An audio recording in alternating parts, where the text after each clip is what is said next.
ನಗರದ ಜಿಮ್ಸ್ ಆಸ್ಪತ್ರೆ ಆವರಣದಲ್ಲಿ ಸುಮಾರು 76 ಕೋಟಿ ರೂಪಾಯಿ ವೆಚ್ಚದಲ್ಲಿ ನಿರ್ಮಾಣವಾಗುತ್ತಿರುವಂತಹ 210 ಹಾಸಿಗೆಯ ಕ್ಯಾನ್ಸರ್ ಆಸ್ಪತ್ರೆಯ ವಿಸ್ತರಣಾ ಕಟ್ಟಡ ಬರುವ ಆಗಸ್ಟ್ ಮಾಹೆಗೆ ಮತ್ತು 62 ಕೋಟಿ ರೂಪಾಯಿ ವೆಚ್ಚದಲ್ಲಿ ನಿರ್ಮಿಸಲಾಗ್ತಾ ಇರುವ 200 ಹಾಸಿಗೆಯ ತಾಯಿ ಮಕ್ಕಳ ಆಸ್ಪತ್ರೆ ಬರುವ ಅಕ್ಟೋಬರ್ ಮಾಹೆಗೆ ಕಟ್ಟಡ ಕಾಮಗಾರಿ ಪೂರ್ಣಗೊಳ್ಳಲಿದೆ ಅಂತ ರಾಜ್ಯದ ವೈದ್ಯಕೀಯ ಶಿಕ್ಷಣ ಸಚಿವ ಡಾಕ್ಟರ್ ಶರಣಪ್ರಕಾಶ್ ಪಾಟೀಲ್ ತಿಳಿಸಿದರು. ಕಲಬುರಗಿ ನಗರದ ಜಿಮ್ಸ್ ಆಸ್ಪತ್ರೆ ಆವರಣದಲ್ಲಿ ಸುಮಾರು 76 ಕೋಟಿ ರೂಪಾಯಿ ವೆಚ್ಚದಲ್ಲಿ ನಿರ್ಮಾಣವಾಗ್ತಾ ಇರುವ 210 ಹಾಸಿಗೆಯ ಕ್ಯಾನ್ಸರ್ ಆಸ್ಪತ್ರೆಯ ವಿಸ್ತರಣಾ ಕಟ್ಟಡ ಬರುವ ಆಗಸ್ಟ್ ಮಾಹೆಗೆ ಮತ್ತು 92 ಕೋಟಿ ರೂಪಾಯಿ ವೆಚ್ಚದಲ್ಲಿ ನಿರ್ಮಿಸಲಾಗ್ತಾ ಇರುವ 200 ಹಾಸಿಗೆಯ ತಾಯಿ ಮಕ್ಕಳ ಆಸ್ಪತ್ರೆಗೆ ಬರುವ ಅಕ್ಟೋಬರ್ ಮಾಹೆಗೆ ಕಟ್ಟಡ ಕಾಮಗಾರಿ ಪೂರ್ಣಗೊಳ್ಳಲಿವೆ ಅಂತ ರಾಜ್ಯದ ವೈದ್ಯಕೀಯ ಶಿಕ್ಷಣ, ಕೌಶಲ್ಯಾಭಿವೃದ್ಧಿ, ಜೀವನೋಪಾಯ ಹಾಗೂ ಉದ್ಯಮಶೀಲತೆ ಸಚಿವ ಡಾಕ್ಟರ್ ಶರಣಪ್ರಕಾಶ್ ಪಾಟೀಲ್ ತಿಳಿಸಿದ್ದಾರೆ.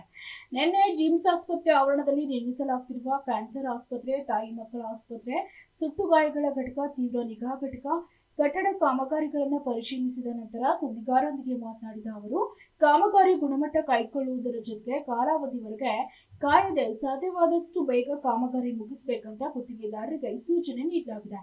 ಎಂದರಲ್ಲದೆ ಈಗಾಗಲೇ ಇರುವ ಕ್ಯಾನ್ಸರ್ ಆಸ್ಪತ್ರೆಗೆ 90 ಹಾಸಿಗೆ ಜೊತೆಗೆ 210 ಹಾಸಿಗೆ ಸೇರಿದಲ್ಲಿ 300 ಹಾಸಿಗೆ ಸಾಮರ್ಥ್ಯದೊಂದಿಗೆ ಕಲಬುರಗಿ ಕ್ಯಾನ್ಸರ್ ಆಸ್ಪತ್ರೆ ಉತ್ತರ ಕರ್ನಾಟಕದ ಸೆಂಟರ್ ಆಗಿ ಗುರುತಿಸಿಕೊಳ್ಳಿದೆ ಅಂತ ಹೇಳಿದ್ದಾರೆ.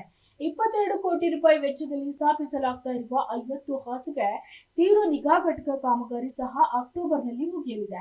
9.80 ಕೋಟಿ ರೂಪಾಯಿ ಮೊತ್ತದ ಸಿವಿಲ್ ಕಾಮಗಾರಿ ಮತ್ತು 5 ಕೋಟಿ ರೂಪಾಯಿ ವೈದ್ಯಕೀಯ ಉಪಯೋಗೀಕರಣಗಳೊಂದಿಗೆ ಸ್ಥಾಪನೆಯಾಗುತ್ತಿರುವ 30 ಹಾಸಿಗೆಯ ಸುಟ್ಟ ಗಾಯ ಘಟಕ ಬಹುತೇಕ ಕಾಮಗಾರಿ ಮುಗಿದಿದ್ದು ಮುಂದಿನ 2 ತಿಂಗಳಲ್ಲಿ ಇದನ್ನು ಲೋಕಾರ್ಪಣೆಗೊಳಿಸಲಾಗುವುದು ಅಂತ ತಿಳಿಸಿದ್ದಾರೆ.